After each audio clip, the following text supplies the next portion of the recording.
사도행전 25장 13절 또 27절까지의 말씀입니다. 수일 후에 아그리빠 왕과 버니게가 베스도에게 문안하러 가이사랴에 와서 여러 날을 있더니 베스도가 바울의 일로 왕에게 고하여 이르되 벨릭스가 한 사람을 구류하여 두었는데 내가 예루살렘에 있을 때에 유대인의 대제사장들과 장로들이 그를 고소하여 정죄하기를 청하기에 내가 대답하되 무릇 피고가 원고들 앞에서 고소사건에 대하여 변명할 기회가 있기 전에 내주는 것은 로마 사람의 법이 아니라 하였노라. 그러므로 그들이 나와 함께 여기 오매 내가 지체하지 아니하고 이튿날 재판자리에 앉아 명하여 그 사람을 데려왔으나 원고들이 서서 내가 짐작하던 것 같은 악행의 혐의는 하나도 제시하지 아니하고 오직 자기들의 종교와 또는 예수라 하는 이가 죽은 것을 살아있다고 바울이 주장하는 그 일에 관한 문제로 고발하는 것뿐이라. 내가 이 일에 대하여 어떻게 심리할지는 몰라서 바울에게 묻되 예루살렘에 올라가서 이 일의 신문을 받으려느냐 한즉 바울은 황제의 판결을 받도록 자기를 지켜주기를 호소하므로 내가 그를 가이사에게 보내기까지 지켜두라 명하였노라 하니 아그리빠가 베스도에게 이르되 나도 이 사람의 말을 듣고자 하노라. 베스도가 이르되 내일 들으시리이다 하더라. 이튿날 아그리빠와 버니게가 크게 위엄을 갖추고 와서 천부장들과 시중의 높은 사람들이 함께 접견 장소에 들어오고 베스도의 명으로 바울을 데려오니 베스도가 말하되 아그리빠 왕과 여기 같이 있는 여러분이여 당신들이 보는 이 사람은 유대의 모든 무리가 크게 외치되 살려두지 못할 사람이라고 하여 예루살렘에서와 여기에서도 내게 청원하였으나 내가 살피건대 죽일 죄를 범한 일이 없더이다. 그러나 그가 황제에게 상소한 거로 보내기로 결정하였나이다. 그에 대하여 황제께 확실한 사실을 아랠 것이 없으므로 신문한 후 상소할 사료가 있을까 하여 당신들을 특히 아그리빠 왕 당신 앞에 그를 내세웠나이다. 그 죄목도 밝히지 아니하고 죄수를 보내는 것이 무리한 일인 줄을 아나이다 하였더라. 아멘. 네. 오늘 13절에 보면 수일 후에 아그리빠 왕과 버니게가 베스도에게 문안하러 가이사랴에 왔다고 했습니다. 아그리빠 왕이 그 가운데 베스도를 방문하러 왔을 때 그때 베스도가 바울의 일을 살짝 꺼내어 이야기하죠. 한 사람이 구류되어 있습니다. 이 사람이 이제 바울인데요. 바울에 대해서 이야기를 하죠.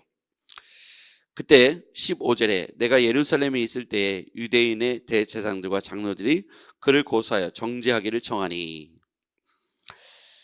이제 유대인과 대제사장들이 바울을 고소한 이야기를 아그리빠 왕에게 합니다.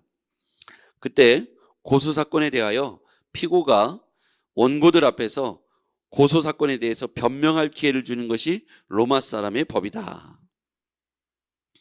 그래서 내주는 것은 옳지 않다. 지금 고발당한 이 사건은 단순한 문제가 아니고 종교적 사건이라는 사실을 이 총독 베스도가 알고 있었죠. 그때 아그리빠 왕이 왔을 때 바울의 이야기를 꺼내어 바울이 아그리빠 왕을 만날 수 있도록 해주었습니다. 그때 이제 로마 사람의 법에 의해서 피고가 원고들 앞에서 변명할 기회가 있어야 된다. 결국 이것은 앞으로 바울이 예루살렘에 가서 다시 재판을 받지 않고 로마로 가서 로마 황제 앞에서 재판받기를 청할 수 있는 권한이 바로 로마의 시민권이 있었기 때문에 가능했는데, 만약 그러지 않았다면 아마 예루살렘으로 가는 과정에서 유대인들에 의하여 그곳에서 아마 살해당했을 거라고 생각합니다. 그래서 지금 현재 여기에서는 이 베스도 총독의 휘하에서 감옥에 갇혀 있지만 그것이 가장 안전한 보호 가운데 있으면서 여기에 아그리빠 왕을 만날 수 있는 기회를 얻게 되죠.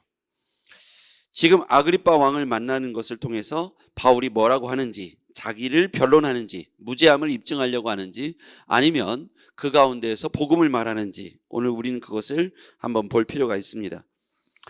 자, 18절 말씀을 한 번 더 같이 읽겠습니다. 18절 시작. 원고들이 서서 내가 짐작하던 것 같은 악행의 혐의는 하나도 제시하지 아니하고, 19절, 오직 자기들의 종교와 또는 예수라는 이가 죽은 것을 살아있다고 바울이 주장하는 그 일에 관한 문제로 고발하는 것뿐이라. 바울은 이 가운데에도 전혀 자신의 무죄함을 입증하려고 하기보다는 예수에 관한 이야기를 사람들 앞에 하고 있다는 것을 볼 수가 있어요. 바울이 자신에게 변론할 기회를 주었음에도 자신의 안위를 걱정하는 말을 하지 않고 오히려 자기가 전하고 있는 내용을 구체적으로 소개하는데, 그 내용은 바로 복음에 관한 내용이었습니다. 예수의 죽은 자 가운데에서 살아나심, 부활에 관한 메시지를 그 가운데에도 전하고 있는 것이죠. 그래서 베스토가 볼 때는 또 아그리파 왕 앞에서 말하기를, 원고들이 뭔가를 이렇게 주장하는데 그 죄의 내용을 보면 악행의 혐의는 하나도 제시하지 않았다. 일반적으로 그렇다는 거죠. 죄라고 생각하는 것, 자기가 기대했던 죄, 뭐 살인을 했다거나 도적질을 했다거나 이런 신문을 해야 될 분명한 어떤 문제들은 하나도 제시하지 못하고, 종교에 관한 문제 또는 예수라는 이가 죽은 자 가운데 살아있다는 바울의 주장, 이렇게 부활에 관한 메시지를 했다고 이렇게 신문하는 과정을 볼 수 있습니다. 여기서 보면 다음 날 아그리파 왕이 이 내용을 자세히 듣고 싶다 하여 다시 찾아옵니다. 23절에 보면 이튿날 아그리파와 버니게가 크게 위험을 갖추고 와서 천부장들과 시중에 높은 사람들과 와서 접견 장소에서 베스토의 명으로 바울을 데려와 다시 그 이야기를 하라고 합니다. 그랬더니 이제 사람들이 유대의 모든 사람들이 크게 외쳐 살려주지 못할 사람이라고 하여 예루살렘에 와서도 여기서도 내게 청혼하였으나, 25절 시작. 내가 살피건대 죽일 죄를 범한 일이 없더이다. 그러나 그가 황제에게 상소한 고로 보내기로 결정하였나이다. 아그리파 왕이 그를 데려오라, 내가 직접 듣고 싶다 하여 관심을 보이자 베스토 총독이 다음날 접견 날짜를 잡고 바울을 아그리파 왕 앞에 데려오죠. 그때 제목이 뭐냐? 제목이 이러이러하여 이 유대인들이 이 사람을 죽일 죄인이라고 소리를 지르면서 이렇게 하는데, 내가 가만히 들어보니 죽일 만한 죄는, 기대했던 죽일 만한 죄는 하나도 말을 못하고 원고들이요, 오히려 예수에 관한 이야기를 하는데, 그 예수에 관한 이야기를 쭉 듣다 보니 이것은 우리가 재판할 문제가 아니고 종교적인 재판이기 때문에 로마 황제에게로 압송하겠다, 이런 결론을 내리게 됩니다. 이 일련의 과정을 보면 첫 번째, 바울은 자기에게 온 변론의 기회를 자기를 위하여 사용하지 않고 복음을 전할 기회로 사용했다는 걸 볼 수가 있어요. 로마의 시민권을 갖고 있었기 때문에 함부로 그를 재판할 수 없어서 이렇게 변론의 기회, 원고가 반박할 수 있는 변론권을 얻게 되죠.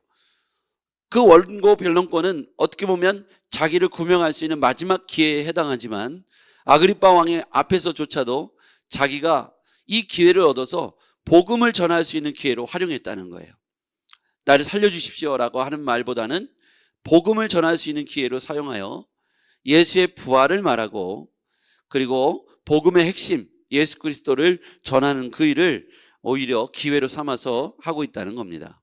바울의 이렇게 하나님을 향한 열망과 그의 사명 감당함에 있어서 하나님께서 그를 예루살렘으로 보내지 않고 로마 황제 앞으로 보낼 기회를 주시죠. 자, 두 번째 이야기는 하나님께서 사명을 감당할 수 있는 기회와 환경을 열어가시더라는 거예요. 여기 보면 아까 읽었던 25절 하반절에 보면 그가 황제에게 상소한 고로 보내기로 결정한나이다. 자, 바울은요 로마로 가기를 원했어요.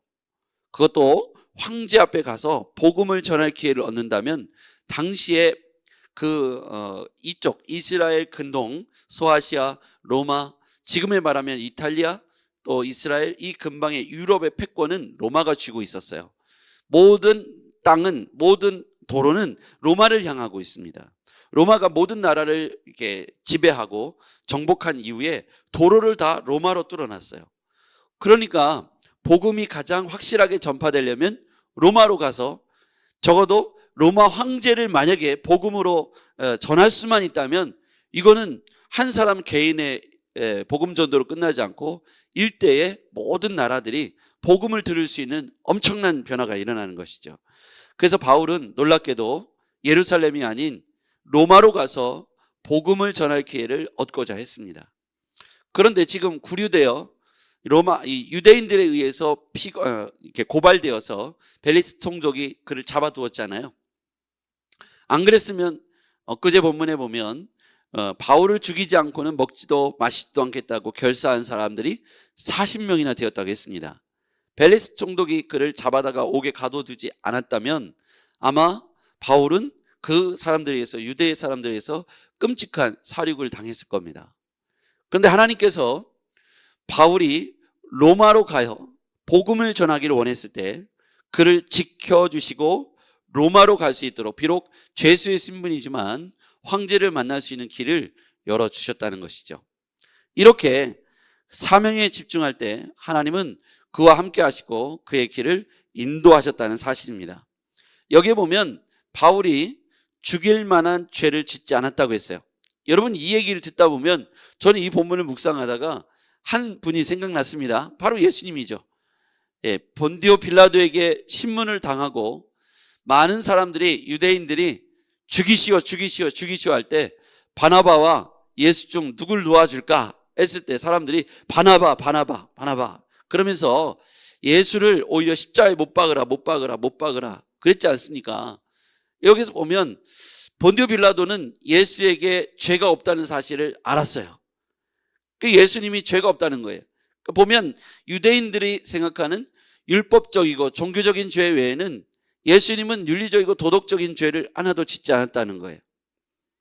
여기서 그들이 광분했던 건 예수님이 스스로를 하나님의 아들이라고 표현한 것에 대해서 광분했던 것이죠.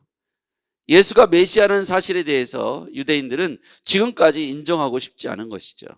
그래서 예수님이 죄가 없음에도 불구하고 심판을 받게 하고 십자가에 못 박는 일을 유대인들이 했던 것이죠. 예수님은 윤리적이고 도덕적인 죄, 여기 생각하면 아그리빠 왕 혹은 베스도 총독이 생각할 때 자신들이 재판을 내렸을 때 내리는 죄에 대한 내용이 이 바울에게 없다고 또는 예수에게 없다고 이 당시에 모든 재판을 하는 사람들이 알았던 것이죠. 왜냐하면 적어도 바울이나 예수님은 윤리적이고 도덕적인 사회적인 범죄를 행한 일이 없기 때문입니다. 단순히 그들이 생각하는 율법, 그 율법을 잘 따르지 않는다는 이유로 또는 예수의 부활을 전한다는 이유로 이와 같이 죄를 뒤집어 씌운 것이죠. 고소사건에 대한 죄의 내용이 담겨 있지 않았다. 정죄하기 위한 그들이 기대했던 악행의 혐의는 하나도 제시하지 못했다. 18절 한번 말씀을 다시 한번 볼게요. 원고들이 서서 내가 짐작하던 것 같은 악행의 혐의는 하나도 제시하지 못했다. 원고들이 서서 내가 짐작하던 것 같은 악행의 혐의, 이게 바로 윤리적이고 도덕적인 죄잖아요. 그러니까 재판을 내릴 때 종교재판 말고 일반적인 재판에서 다룰 수 있는 혐의 내용이 전혀 제시되지 못했다는 거예요. 죽여라 했는데 막상 그들이 원고들이 제시하는 피고를 향한 죄의 내용이 뭐냐 그랬을 때 종교성 그리고 부활에 관한 이야기 외에는 어떤 자기들이 이제 재판하는 사람들이 짐작하는 죄는 제시하지 못했다고 말합니다. 여기에서 보면 이 갈림길이 뭐냐면 진짜 죄는 뭘까? 진짜 죄는 뭘까? 우리가 회개할 때 윤리적이고 도덕적인 죄만을 이야기한다면 지금 여기에서 나오는 죄의 가름에 대해서 우리도 또한 헷갈리고 있는 거예요. 여기에서 베스도 총독이 짐작하고 기다리고 있었던 죄의 내용을 하나도 이분들이 짓지 않았다고 했어요. 바울도 그렇죠. 예수님 당시에도 보면 빌라도도 그런 죄가 없는 거예요. 사형에 언도될 만큼의 죄가 없었던 것이죠. 여러분, 우리가 죄에 대하여라 함은 하나님을 믿지 않는 것이라고 했습니다. 여러분, 이것을 생각해 볼 필요가 있어요. 여기서 보면 죄의 내용을, 일반적인 사람들이 생각하는 죄의 내용은 뭐냐면, 재판에 다룰 내용은 하나님과의 상관없는 윤리적이고 도덕적인 죄를 죄라고 말하잖아요. 그렇죠? 근데 하나님 편에서의 죄는 그 죄를 말하는 게 아니에요. 그 죄가 아니고 하나님을 믿지 않는 죄가 죄라고 말하는 것이죠. 그럼 회개해야 된다. 이 표현은 하나님을 믿지 않는 것을 회개해야 되는 거예요. 근데 우리는, 여러분, 지금부터 우리가 회개 기도하겠습니다 하면 대부분 어떤 죄를 회개하냐면, 오늘 내가 어제 거짓말한 거, 남의 것을 이렇게 갖고 싶다고 탐욕을 부린 것, 욕심을 낸 것, 마음으로 누군가를 미워한 것, 뭐 이렇게 오늘 여기 베스토 총독이 기대하고 있는 그런 죄, 남의 물건을 훔친 것, 남을 때린 것, 우리는 일반적인 죄라고 하는 것에 죄의 내용을 자꾸만 생각한다는 거예요.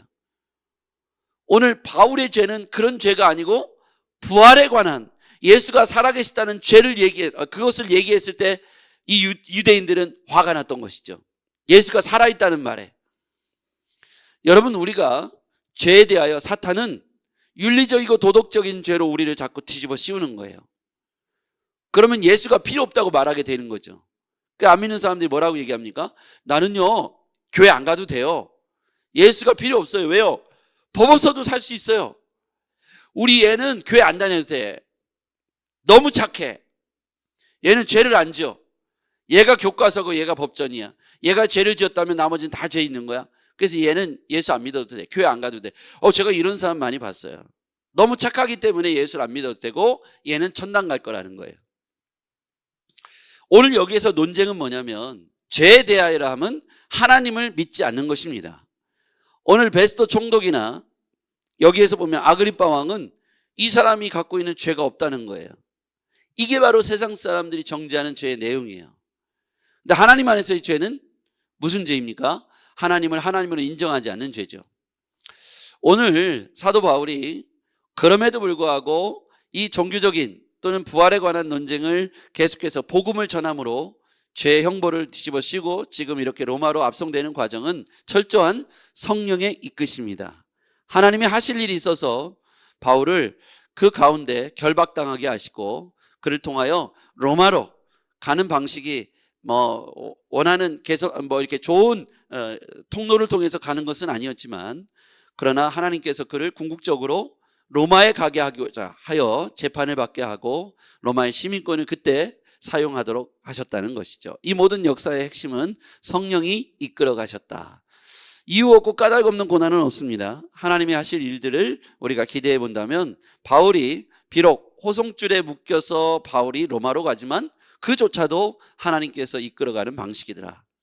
우리의 삶에 가는 길이 내가 원하는 방식이 아니다 할지라도 하나님은 궁극적으로 당신의 선한 일을 위하여 우리를 사용하시고, 때로는 고난이라는 도구를 통해 사용하실 때도 있고, 아니면 영광이라는 도구를 통해서 사용하실 수 있습니다. 영광의 자리에 있다면 하나님을 높이는 자리에 다시 여러분이 쓰임 받으시면 되는 거고요. 그렇죠? 이 모든 영광을 하나님께 돌립니다. 멋지지 않습니까? 그런데 만약에 결박당하 있고 우리가 원하는 방식이 아니라 고통이라는 방식을 사용했다면 납작 엎드려서 주님 도와주십시오 하면서 주님과 성령님과 함께 그 고통의 시간들을 이겨내고 궁극적으로 하나님이 하시고자 하는 목적지에 도달했을 때 주님의 메시지, 주의 메시지, 주의 복음을 위하여 여러분이 한 말 하시면 되는 겁니다. 예수께서 하셨습니다. 예수님이 살아계십니다. 오늘 우리의 삶의 현장이든 삶의 현장에서 고난이든 영광의 자리에 있든 여러분, 이유 없는 까닭 없는 것은 없다는 것이죠. 바울이 그 모든 고난과 역경을 뒤로 하고 로마로 향하고 있습니다. 그 모든 일들은 성령께서 하시는 겁니다. 여러분 오늘 경험하게 될 삶의 발자취, 발길들은 까닭 없는 것이 없습니다. 하나님께서 어느 곳으로 이끌어 가시든지 여러분이 그곳에서 성령과 동행하시기를 주의 이름으로 부탁드립니다. 기도하겠습니다. 전능하신 아버지 하나님, 오늘 우리 가운데 말씀하시는 주의 음성을 듣기 원합니다. 우리 삶의 현장으로 걸어가는 그 길 가운데 하나님께서 동행해 주시고 까닭 없고 이유 없는 고난이 없기에 우리가 분명하게 깨달아 그곳에서 승리의 개선에 승리의 기도를 드릴 수 있도록 도와주시옵소서. 예수님의 이름으로 기도했습니다. 아멘.